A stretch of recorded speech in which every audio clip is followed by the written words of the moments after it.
Hello and welcome to today's live webcast, How Salesforce Drives B2B Marketing ROI with LinkedIn Sponsored Updates. Our presentation today will run for approximately 1 hour with time at the end for Q&A. In the meantime, if you have questions throughout the presentation, please feel free to type those into the Q&A box on your event console, and we'll be following up the live event, of course, with emails including instructions on how to access the recording and slide deck. I'm happy to turn the presentation over to our guest speaker today, Chris Jacobs, Director of Product Marketing for Salesforce Marketing Cloud. Chris, go ahead and share your application with us and proceed. Michelle, do you see it shared? Nope, you just have to click on share application again.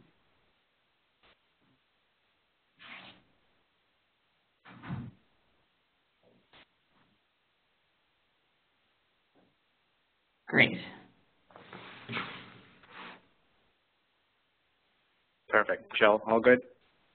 All good, thank you. Perfect, thank you. Thanks, Michelle. And hi, everyone, and welcome wherever you may be joining across the world. My name is Chris Jacob, and I'm at Salesforce, and along with Phil Hahn here at LinkedIn, we are very much looking forward to bringing you this webinar today. Today, we are looking at how my company, Salesforce, has driven real business ROI using LinkedIn Sponsored Updates. And we'll give you a candid look at real campaign results, as well as giving you immediate best practice action items you can test and implement in your campaigns today. Just a quick note that we have to cover as two public companies. Please make all your purchasing and financial investment decisions based on publicly available information and consultation with your advisors. That any forward-looking statements you may hear today are subject to change at any time. Now for the good stuff.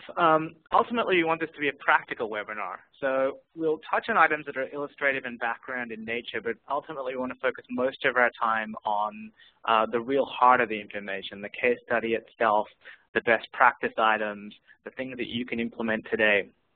So we'll go through a quick introduction of who Salesforce is, the challenges who our customers are, and the challenges we face in digital advertising campaigns. We'll spend a good portion of our time in the second section talking about campaigns and learnings, looking at it from different perspectives, targeting, audience optimization, and more. And at the end, we'll look at actual ROI results of the campaigns and tie those original challenges we mentioned in the introduction back to some summary learnings you can take forward in your own lives, and allows for some decent campaign and Q&A session, as Michelle outlined at the end. So just a quick background on me. I lead product marketing for our advertising products here at Salesforce in the Marketing Cloud. I've been around in this area for about 12 years. I've seen the evolution, from search and display to social and mobile and video today. So I've seen it all and seen the different changes in all these different channels and what that ultimately means for marketers. I love traveling. I'll eat anything, travel anywhere. I'm always listening, walking the streets of New York to different audiobooks. And a little fun fact of me on the side, as an immigrant to the U.S., I did write a book on U.S. immigration a couple of years ago to help people navigate the complexity of the U.S. immigration system. So I think I always often start presentations like this because I think Mark Twain said it best. When you talk about the right kind of advertising and how that can turn something a little less significant to something major. And I think that's important to bear in mind as we go through the value of what LinkedIn can offer and how Salesforce took advantage of that through Sponsored Updates. Quick background on us as a company. We were founded in 1999. We celebrated our 15th anniversary last year, and we've won numerous awards, of which we're all internally very much proud of, including most recently, actually, an award last week at the Crunchies for our CEO for being CEO of the Year. This slide in and of itself is not necessary to impress people, but to impress upon you the complexity of our business and the complexity that probably many of you face in your businesses and challenges you face with your marketing and advertising. As you can see here, these brands represent a lot of different verticals, a lot of different natures of company complexities, the different stage of evolution. Some of them are brands going back decades, some of them are more recent in the digital era. But ultimately, what that means for us, marketing to these people and marketing to the people within these organizations, that presents a very complex structure to navigate. There's various stakeholders, there's various needs, and ultimately, when you think about your businesses and who you're marketing to, and potentially the complex nature, the multinational nature of your customers, that presents an opportunity and a challenge in the way you market and advertise to people. Our mission evolved, and there's a final background slide, from an era of computing that started with the mainframe to the standalone software client-server era in the 80s and 90s to what we do today. You may not know this, but Salesforce, we're most known for our CRM software, which is in our Sales Cloud. But today, Salesforce is actually comprised of 6 different clouds that are complementary: our Sales Cloud, Service Cloud, Marketing Cloud, Apps, Community, and our newly launched Analytics Cloud. So, this is what I do want to spend a bit of time on, because I think this really does speak to the heart of why we look at LinkedIn as an important channel for us, and why our complexity translates into the LinkedIn value proposition very well. Most B2B and high-value B2C customers, including people offering investment products or people selling car brands, etc., involve purchasing decisions that tend to be longer. You don't just buy like a standard e-commerce site like you might on something like Amazon. In B2B selling, like at Salesforce, there isn't just one buyer. There's a CIO, a CTO, a CFO, a head of sales, the AEs who actually end up using the product, all of which contribute to the decision to ultimately purchase the product, the implementation process, and then the renewal as to whether the product will stay within an organization ongoing. While our product solves a high-level business use case that's relatively simple, it's not like, say, purchasing a pair of jeans where everything you really need to know about a product you already know prior to making that purchase. There's a lot of education that goes along during the buy cycle that we need to give to an audience and give them relative to what their prior experiences have been with maybe different types of solutions they've had before or no solution at all. As we have multiple stakeholders and a long sales cycle, there are multiple metrics to optimize to. You're talking about original advertising metrics, filling out an initial lead form, downloading of various pieces of content throughout a sales cycle, final touch points, calls, meetings, etc. And this is crucial when you're thinking about digital ads and how that functions within that long sales cycle on that customer journey. We have a business solution, and a lot of you have business solutions or complex solutions or high-value solutions in the consumer sense, as I mentioned before, and not all destinations online are conducive to that type of level of content, detailed content, in-depth content, content that's more than 140 characters a tweet or multiple pages long in terms of a white paper or a study. Not all digital forums are relevant for that type of content, because either people don't want to consume that level of content, or even if you could target them accurately in that channel, they'll ignore that type of a message. And that really is important when you think about LinkedIn. And finally, even if you can identify who your customers are, and even if you can identify how you want to target them and what type of content you want to tailor to that audience, if they're not actually going to be accurately identifiable and they're not going to engage with that content, then your efforts are going to be minimized and your return on investment for your advertising is going to be less.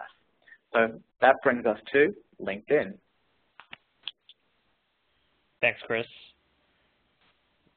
Let's go to the next slide. So as Chris was alluding to, companies today face an increasingly complex and really drawn-out marketing sales cycle. So what we know is that a customer is on a journey, and often they've already consumed up to 10 pieces of content before a purchasing decision is made. So everything is getting a lot more complex. And in fact, it seems that over 90% of customers are through their buying journey before they may even consider reaching out to a company like Salesforce. They're looking for content that can help them make this decision. And if you can help provide that, not only will you stay top of mind, but you will become more likely to get a lead. and avoid having customers go to a competitor. So now that we've established that it's important to engage with audiences with great content, where do we find them? Well, 1/3 of every professional is now on LinkedIn. But what's even more compelling is that we can target these premium members accurately, not based on rough estimates, not based on customer segmentations, but ensure that each and every piece of content is tailored to each individual professional. So where does LinkedIn provide value? LinkedIn has 3 main benefits for advertisers who wish to engage customers. So let's go to the next slide. LinkedIn provides a platform where members have a professional mindset, which in turn means members who are more receptive to brand content. It also features a premium audience of influencers and business decision makers. And finally, it allows for accurate profile-based targeting, which means that content is relevant to each and every member. In other words, we are offering advertisers a way to navigate the complexity that is the decision maker's journey. Next slide. In fact, over 94% of B2B marketers are already using LinkedIn for content marketing because they recognize that our premium environment, high net worth audience, and members' preference for relevant content make LinkedIn a great place to build their brands or generate leads. So next slide. So how can marketers leverage this awesome LinkedIn platform? Well, LinkedIn Sponsored Updates helps marketers reach out to this premium audience, and it's one of our fastest growing products. It enables content marketers to display native ads by posting content on the LinkedIn feed and target it to preferred audiences based on their professional profile. It can also appeal to business decision makers who may be at an earlier stage in the buying process or lower in the funnel where they may be ready to commit to a buying decision. It's a native ad platform that integrates naturally into the knowledge database that LinkedIn members are increasingly coming to. And this is where brands can raise brand awareness. They can also drive quality leads and begin their relationship with potential customers. And now I'm going to turn it back over to Chris, who will discuss how Salesforce was able to leverage this platform for success. Chris? Thanks, Phil. So this is the heart of our study. So this study basically looked at campaigns that were run in Q2 last year to focus this effort and what we're going to talk about, and then the resulting ROI result we'll present afterwards. But ultimately, this is applicable to all of our efforts ongoing, and it's something we take on board whenever we're doing any advertising campaign with sponsored updates on LinkedIn. As mentioned, this is relevant to our Sales Cloud and the Sales Cloud effort to driving leads and performance for our better value offering at Salesforce. So while the headline is obvious here, our bullets here that we note, the top level key items, are actually what is relevant to creating this engaging content. So as Phil noted, LinkedIn's given us a destination for business content. So it's up to us to make it relevant and engaging. The practical nature of this content is crucial, as people are bombarded with so many messages and pieces of content every day, including on LinkedIn, but this content has to be immediately relevant to the audience you're targeting, as something that they can use in their working lives and is journey relevant to them. So if they're earlier in their life cycle with you, the type of content that you might target that same user is different to what they would be if it's later on in their customer journey with your brand. To this end, LinkedIn gives you 160 characters to use in the comment section. So use it. And in fact, it's even more if you use a LinkedIn sponsored update ad platform partner like social.com here at Salesforce. So it's not that you want to use that content, use that character limit for the sake of using it, but LinkedIn is different to SEM or a channel like Twitter, where to-the-point messaging is not only mandated by their ad character limits, but it's also the nature of the channel and the state of the mind of the audience when they see such a message. LinkedIn is a destination where people are looking to consume longer-form content, business content, influencer content, thought leadership type content. So present your content accordingly and use the character limit that you have to explain yourself and explain your thought leadership position. Ideas for the types of content can come from anywhere, and ideally they'll already be part of your flow. Creating content, as many of you know, takes a lot of time, effort, resources, internal resources, external resources, design resources. But often, most pieces of content can come from things you are already doing or repurpose versions of what you're already doing. Ourselves, we recently launched an ad benchmark report last week. And while in and of itself that's a great piece of content we could use, we could take that larger report and repurpose it into multiple smaller versions, 2-3-page reports focused on a specific aspect of benchmarking, i.e. mobile app benchmarks.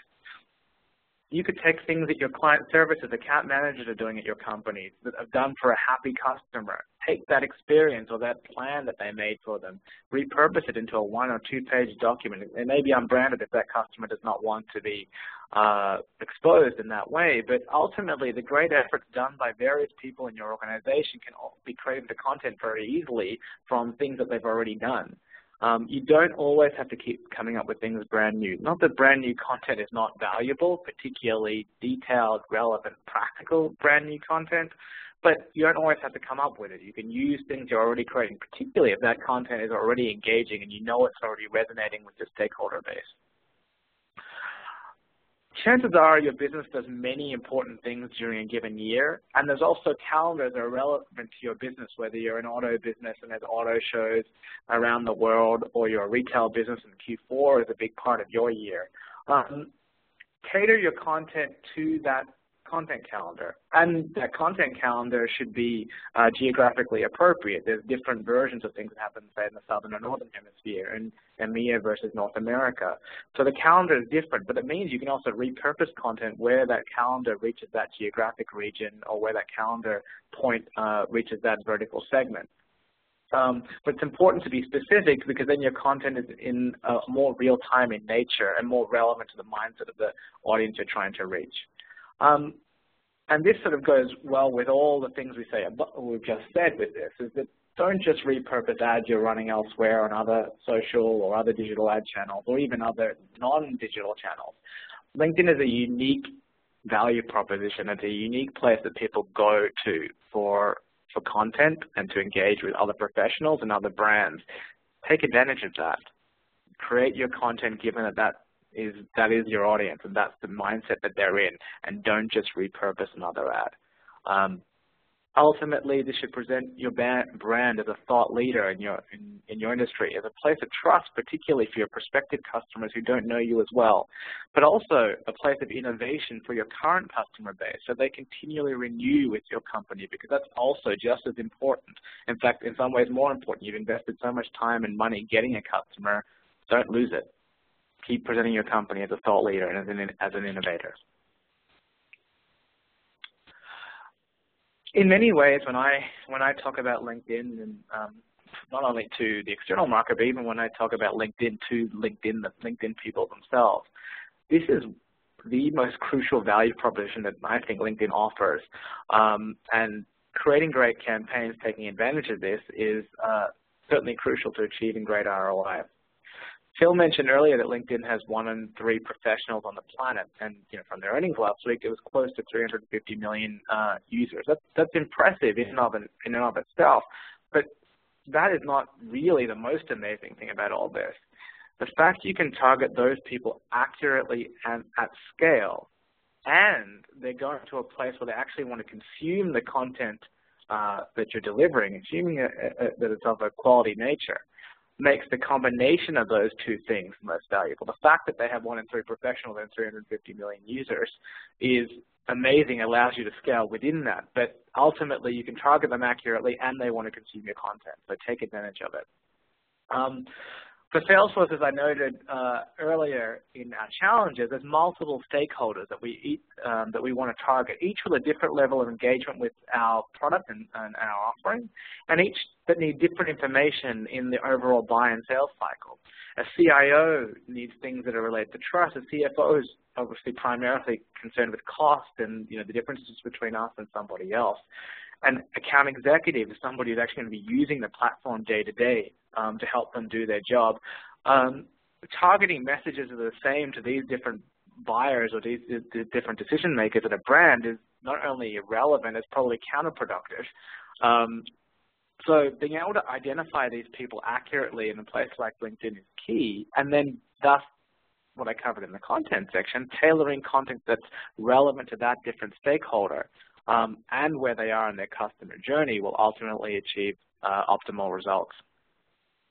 When we talk about being able to go beyond, say, what we know and our current customer base, the things that we've found relevant for doing sort of lookalike type modeling or going out for new prospective leads are the skills and groups targeting in LinkedIn. We've found that, looking at, who our optimal targets are and the type of skills and groups that they exemplify, using that same skills and group targeting to go after new customers has tended to be very successful for us for prospecting for new audiences. I mentioned before geographic having geographic integrity. Geographic segmentation is important. I think most of us who have a global customer base understand this, but regardless of whether you're managing your advertising from a central location like the US or you have global teams, being correct to things like localized spelling, expressions, obviously language if you're targeting beyond English, geographic calendars, which I mentioned before, really build integrity for your brand because it makes your customer think that you actually care about them and not that you're some multinational brand that caters to one type of customer and then just repurposes that out to any other customer that may exist in a different vertical or different part of the world. One area of targeting that LinkedIn offers that we don't spend much time with, in fact spend very little time with, is the gender age targeting. You have the option to target by age and gender within LinkedIn, and LinkedIn themselves, they're approximately 1 in 3 of their users are able to be targeted into age bands. That obviously varies by region and segment. And with gender, about 90–95% of their audience they can identify from a gender perspective. But regardless of all of that, it's largely irrelevant to our efforts. There's probably a correlation with age and seniority, if you think about it, particularly in Fortune 500 or larger brands. But if you look at companies like Facebook, Dropbox, Box, Lyft, and their quote-unquote younger C-level executives and CEOs, targeting via age would be counterproductive to reach that audience. So ultimately, at the seniority level and other forms of targeting that prove more valuable to us, and gender and age are kind of irrelevant to us and attract this premium audience.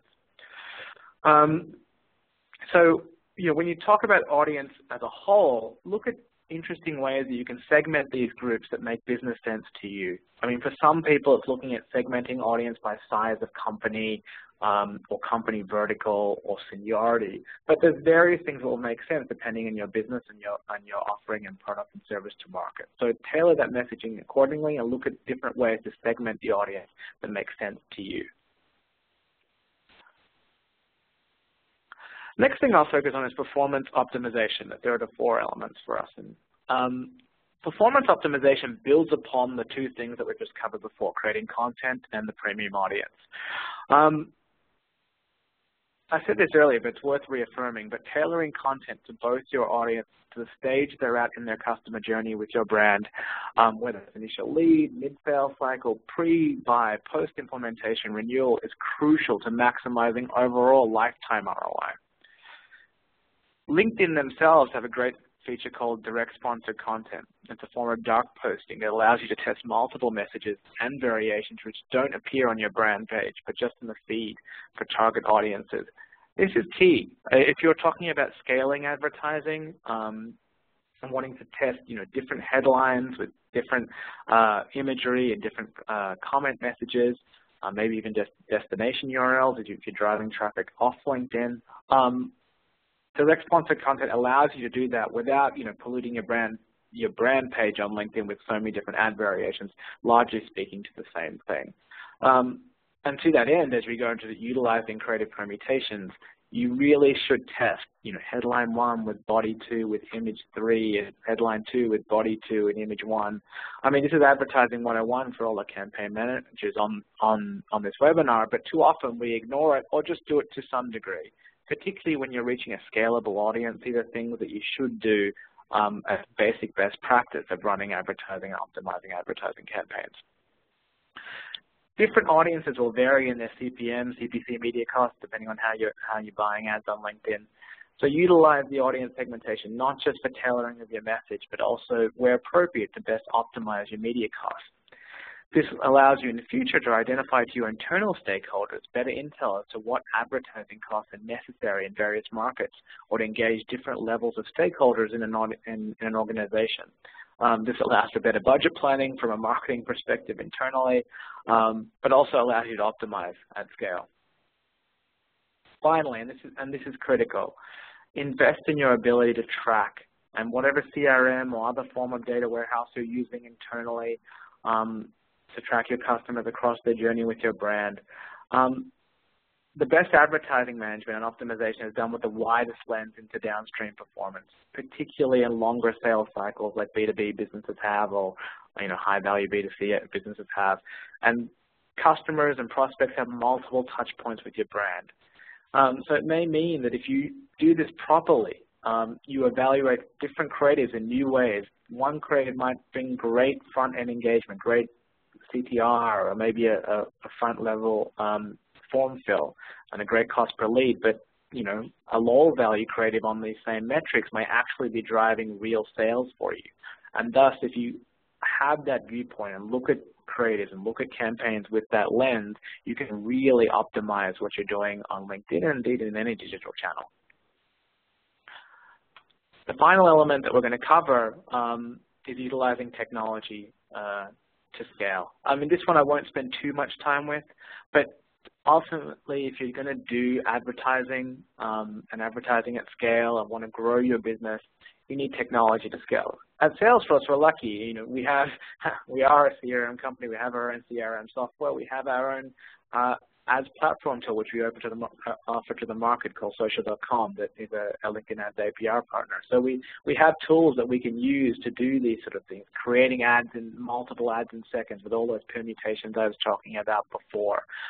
Saving campaign drafts to be able to relaunch that as a new campaign with similar elements, bulk features and editing, visualizing and analytics of performance.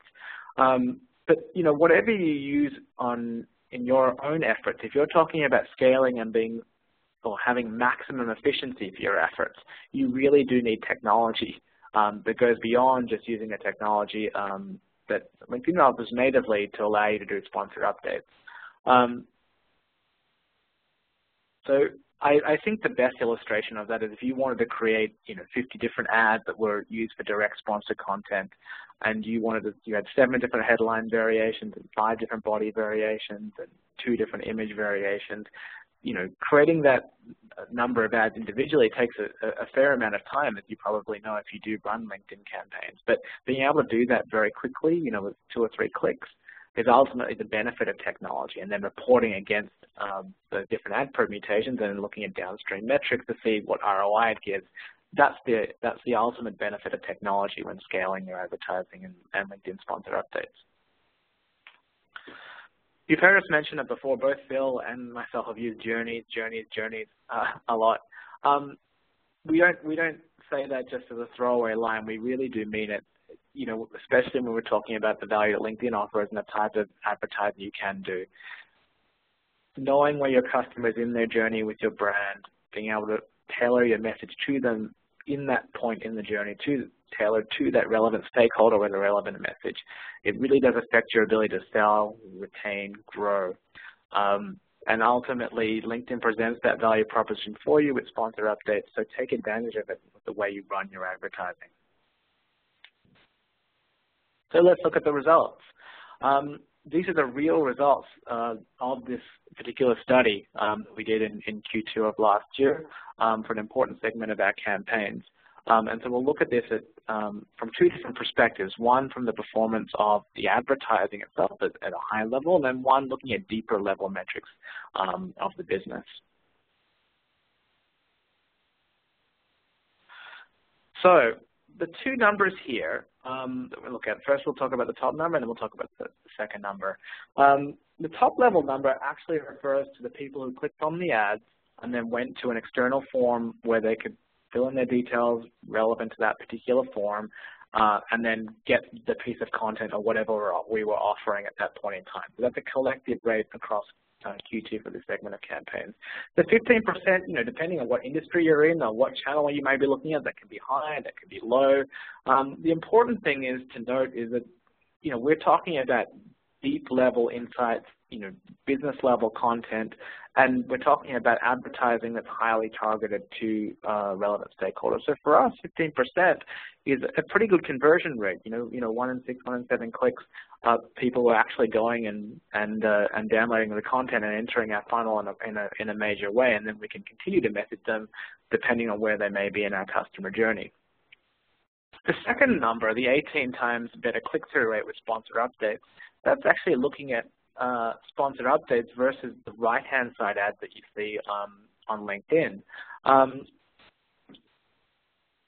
The type of ad engagement rate that we saw as a difference is obviously very stark when you talk about 18 times better click-through rate. But the reason, obviously, why that's the case is that the ads that are sponsored updates are native, they're non-interruptive in the feed, they're suited to mobile where 50% or more of LinkedIn's traffic is going. And they're also cross-device relevant, being able to appear in a desktop feed, a tablet feed, and a mobile feed. This is obviously the future of advertising. We're going more towards apps and more towards mobile. So sponsored updates really appeal to that view of the world. And the fact that the ads perform at that much better a rate, both at the engagement level and at the performance level, is not necessarily surprising, but it's great to illustrate when you're thinking about sponsored updates and where you want to invest your time and money.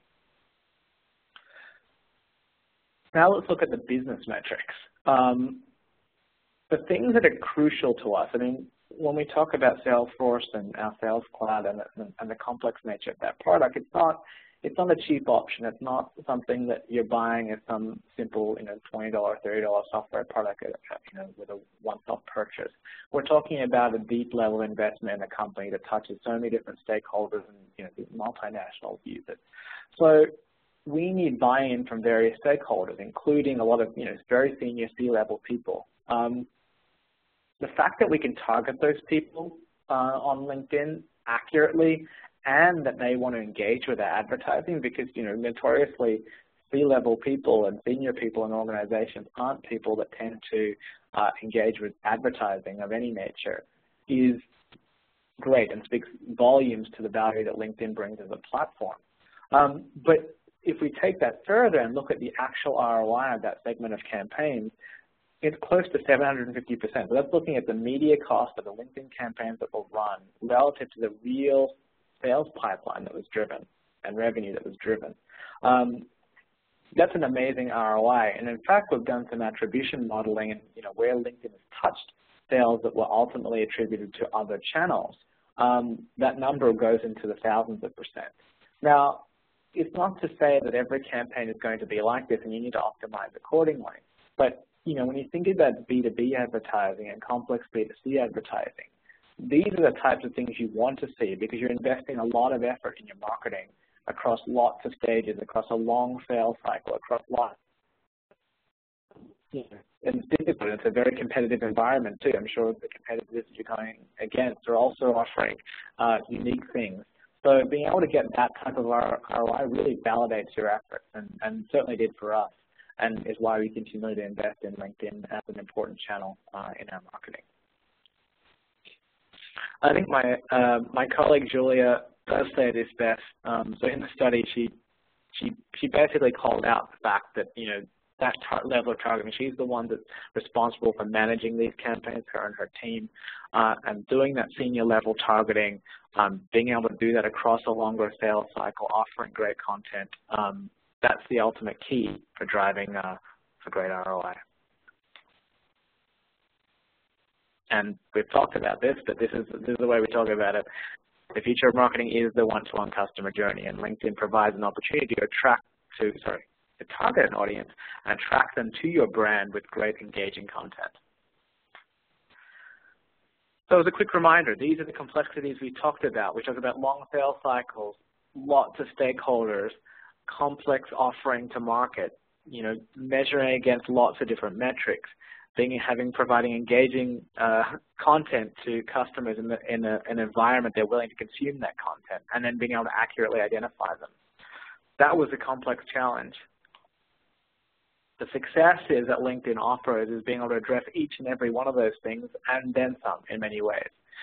We create different pieces of transformative content for different stakeholders across their cycle with relevant content depending on where they are in the buy cycle. We utilize, as we said, seniority and other key stakeholder forms of targeting.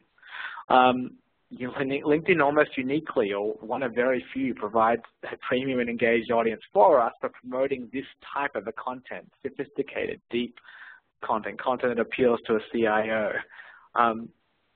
We are very big on this. We combine our tracking deeply into all metrics in our long sales funnel. We look at our CRM. We use our advertising platform. This is important and crucial to our success. It's not just looking at the front-end metric of ad engagement or just maybe the simple lead form fill. Again, B2B advertisers have a social forum where real business professionals desire content.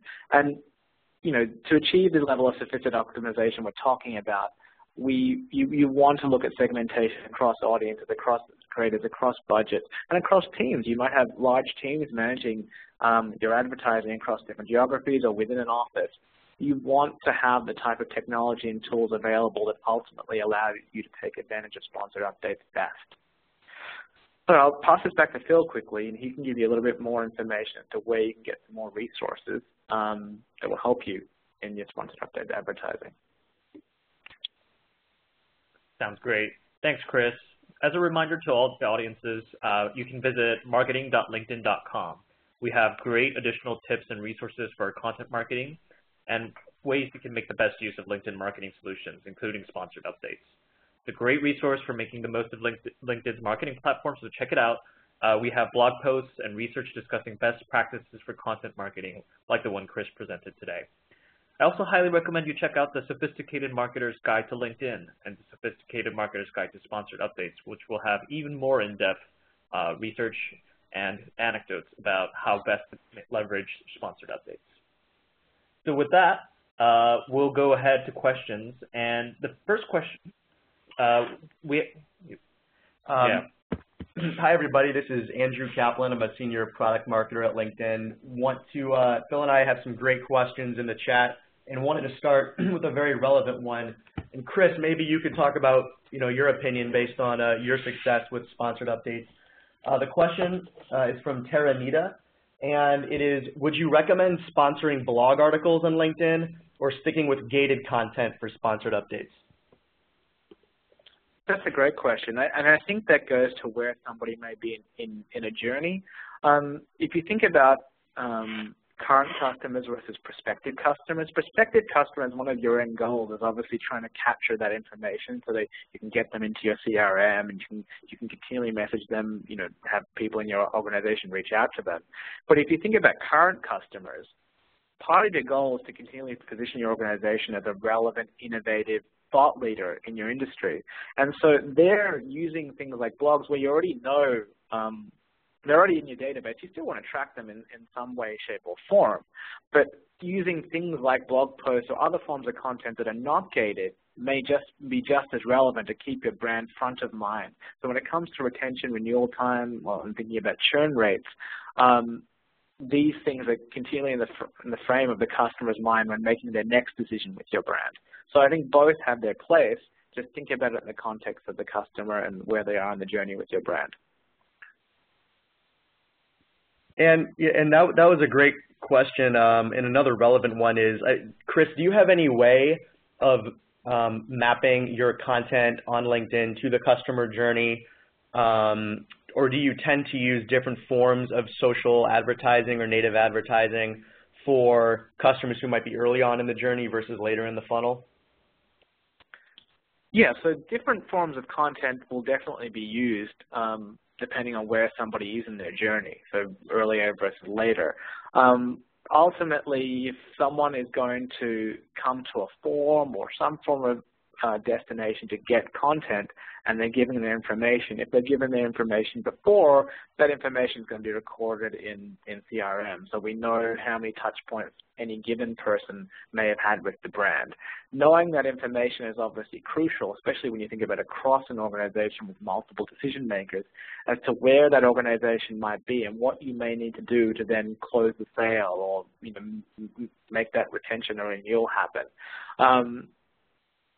this really goes back to that crucial point I made, that you should really think about the advertising you do on LinkedIn. Don't squander the advantage that they give you, being able to reach this audience and being able to reach them in a way that they are engaged, with not tracking those advertising efforts against what you do on LinkedIn, and indeed what you do everywhere else, to then be able to then next time present them the most relevant content to where they may be in the customer journey. Yeah, and Chris, you touched on metrics. We have a couple of questions on metrics that I wanted to address. So good question. What are the relevant metrics to track? Depends on your campaign goals. If you're going for brand awareness or building your brand, you're often, as Chris alluded to, maybe uploading ungated content, rich media like infographics, blog articles, tracking visits to your website, looking at the click-through rate, which you can do through the campaign dashboard on ads.linkedin.com, your engagement rate, which is the sum of your clicks and social actions divided by your impressions. But if you're a more performance or lead demand gen advertiser, as Salesforce.com often is, typically you'd want to append URL trackers or click trackers to the landing pages that you're driving traffic to from your sponsored updates campaigns. And then you can attribute any leads you do capture on those landing pages back to your campaign, track those leads through your CRM, and then say at the end of the day how many of these leads converted, and then that helps you measure the ROI of your sponsored updates. Chris, I was wondering if you know, because we got a question about this, do you have any idea for how long your campaigns are running on LinkedIn? Is there anything you can say about your experience with what the typical length for a campaign, the number of posts you should sponsor within a campaign, or anything about the structure of your sponsored updates campaigns? That's actually a good question, and I guess I don't want to speak in the context of that particular study, because I honestly just don't have that information in front of me, and I don't want to make it up.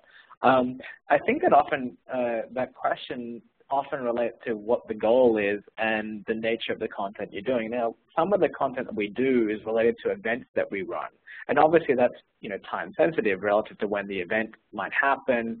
There might be some post-event activity, but that has obviously a fixed end date relative to the timing of the event. Other forms of content might be more timely relative to calendaring time of year, or nature of just general business cycles, tax season or whatnot. But then the third form of content might be more timeless. So I guess depending on the nature of the content and the size of the audience will ultimately determine how many creatives you may run and the variation and the change up. If your audience is larger, and particularly when you're doing things like direct sponsored content, you can probably do things with ad permutations at a far greater rate, because you won't be segmenting your audience into too small groups, and that's important to note. You don't want to have really, really small groups targeting 50 different variations of the same value proposition ad. But all those things ultimately come in questions that need to be answered when you're talking about how many creatives you run, how long a given campaign is. And when we talk about what we do here, those are obviously important elements. So without knowing exactly and having to look back at specifically average rates of creative run and how long campaigns are going for, they're the important elements to making that decision. Thank you. Couple questions just about logistics with sponsored updates. How do you get started? A lot of folks want to know about that. You can go to ads.linkedin.com and get started right away. If you are the admin for your LinkedIn company page, that's really all you need to begin sponsoring posts.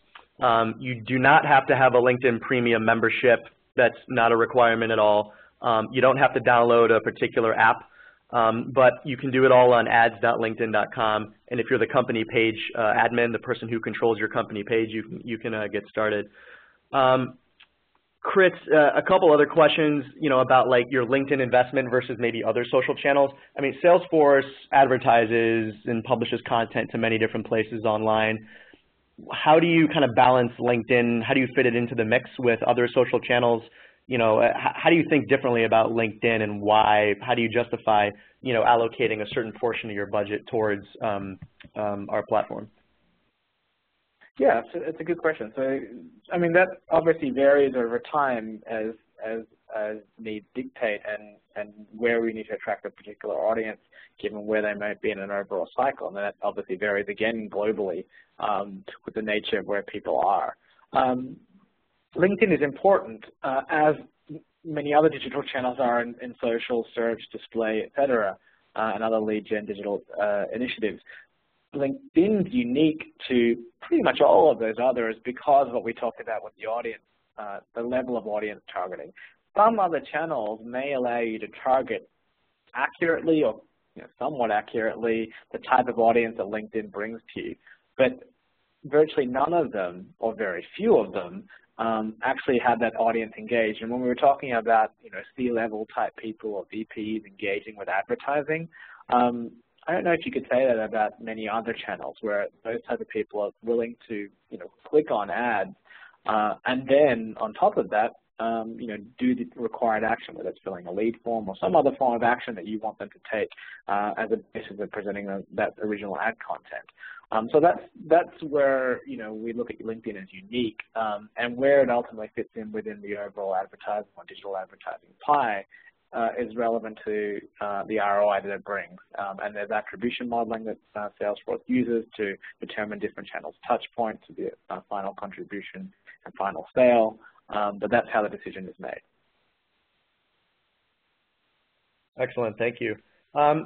Another question, can you discuss anything about the look-back period when you're calculating your ROI from sponsored updates, looking back at when some of these leads came in through the campaigns, anything, I know that there's only so much you could say about some of these proprietary methods, but if there's anything you could share, we had a couple of questions on that. Yeah, it's a little tough with that one, but the things you can say is that, when people are making these large decisions, requiring to change out their CRM or, other forms of software that we offer, these are decisions that are not made lightly, they're not made quickly. And, from an initial touch point with somebody, whatever touch point that is, it might be a year or more before tangible action or test implementation goes in a portion of the organization. So while a look-back window is certainly important to think about, when you think about look-back windows, you look back windows against which stakeholder?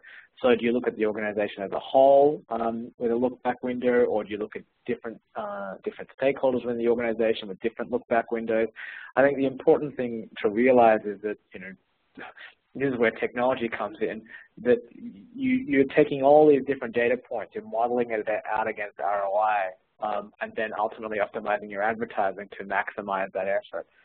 So while I can't go into specifics about look-back windows, that's what we're thinking about.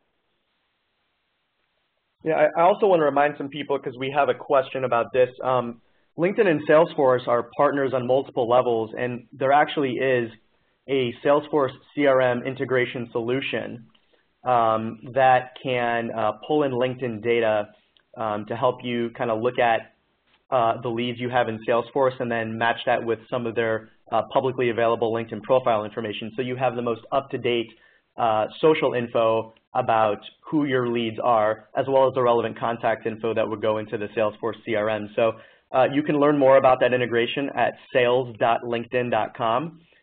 There are free demos, some interesting white papers, and content to download.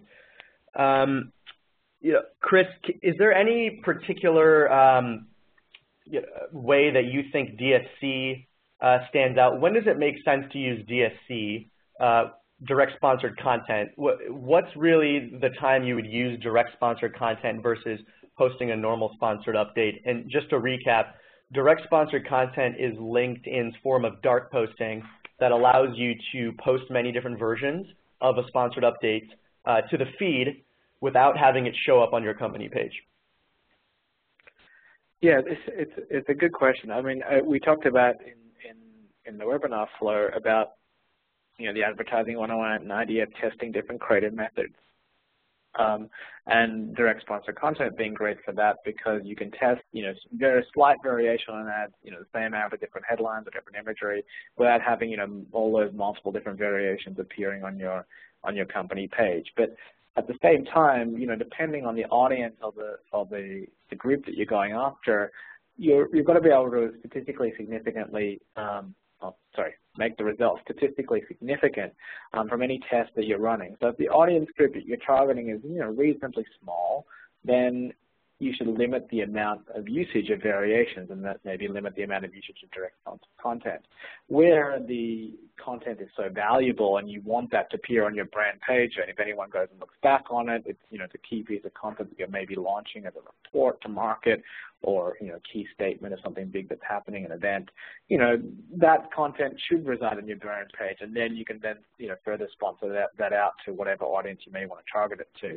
So basically, the long and short of it is that direct sponsor content should be used a lot, but it should be relevant where you just don't need that additional level of content appearing on your brand page, and then the audience is large enough where you can run lots of permutations, or a smaller amount of permutations depending on the size. Excellent, thank you. Are there any particular updates or campaigns that because you've run so many campaigns with sponsored updates in the past couple of years, but are there any recent posts or campaigns that stand out as being exemplary of your success? I think a couple of people are asking, well, can you give us any examples? I don't know what comes to mind. That's a good question. So I honestly have not looked at specifically myself or anything that's very recent, but the one thing we launched and it was promoted heavily in January was our 2015 State of Marketing report. That's something we promoted heavily on lots of different channels. It was an important driver, both for lead gen, but ultimately to keep positioning our brand as a thought leader in the market when it comes to marketing in this case, as opposed to sales and CRM. So I can't, without waffling on, I can't speak specifically to a recent campaign, honestly, because I have not looked at recent data. But that's something that was specific and launched recently last month. That was a big deal for us as a company. And actually, Chris, I'll jump in because I'm looking at your company page. So everyone, if you go to LinkedIn.com and search for Salesforce, you can land on their company page and see a lot of the content they're posting. So I know something that you're running recently in a campaign is, I think, promoting one of your events in Melbourne, Australia. You have a world tour there, and I think that's something you're pulling in as a campaign using sponsored updates to drive events. And like looking at this particular updates, you're also giving people the opportunity to attend for free somehow, which is great. So like kind of giving very clear value proposition in your sponsored updates that would convince people to convert. Just to your point, I've seen Salesforce promote a lot of great ebooks as well as blog posts. So, I mean, where does your content come from really? Like, do you have an entire team making the content? Is it a close partnership with a network of agencies that help you create a high volume of content, or anything you can share there? Yeah, so we have internal teams. We have a research team that produce the insight reports across the company in the various clouds. We have content marketing teams creating infographics and stuff you see pushed out in the social portals. Obviously, and I'm glad you brought that up, from the event perspective, we run world tour events across the globe that, sort of a repurposed, smaller version of our Dreamforce event, which is held in the fall in the U.S. in San Francisco. And so that tour stuff goes all over the world. So it means we're constantly running, large-scale events, not as big as the Dreamforce event that we run in the fall, but they're big events in relevant cities around the world throughout the year. So that type of content is obviously very event dependent, depending on who the major speakers might be at that particular event, the entertainment that might be around that event, versus the type of things the content marketing team or our research team or design team might be designing that might turn itself into a 5-tip ebook or an infographic on the latest trends in a given vertical. So there's a whole range of things. As I talked about earlier, you can create content out of so many different things you're already doing. It's not necessary that you have to go out and create a different piece of content just particularly for this purpose. You can find content within your organization, things your client services team are doing, little reports that somebody's run, easily repurposed into an infographic. Larger reports that you may have created can turn into 10 different smaller reports that could be run as different sponsored update campaigns. Excellent. It looks like that's most of the questions that we have for this webinar. We have some excellent ones. We'll give anyone who has one more question, wants to get it in, the chance to type it out in a few moments. We will follow up this webinar with a replay of everything. There's a lot of excellent questions on here. It's making me think we should probably write a blog post and maybe recap some of the more common questions and write out the answers. So in a couple days or in a week or maybe look at marketing.linkedin.com and check out our blog for any questions. If you're interested in learning more about the integration between Salesforce, CRM, and LinkedIn, best way to do it is to visit sales.linkedin.com. Anything related to sponsored updates specifically, marketing.linkedin.com has a bunch of excellent resources. And that's essentially what we have for you today, everyone. It was excellent speaking with you, and thank you so much for coming.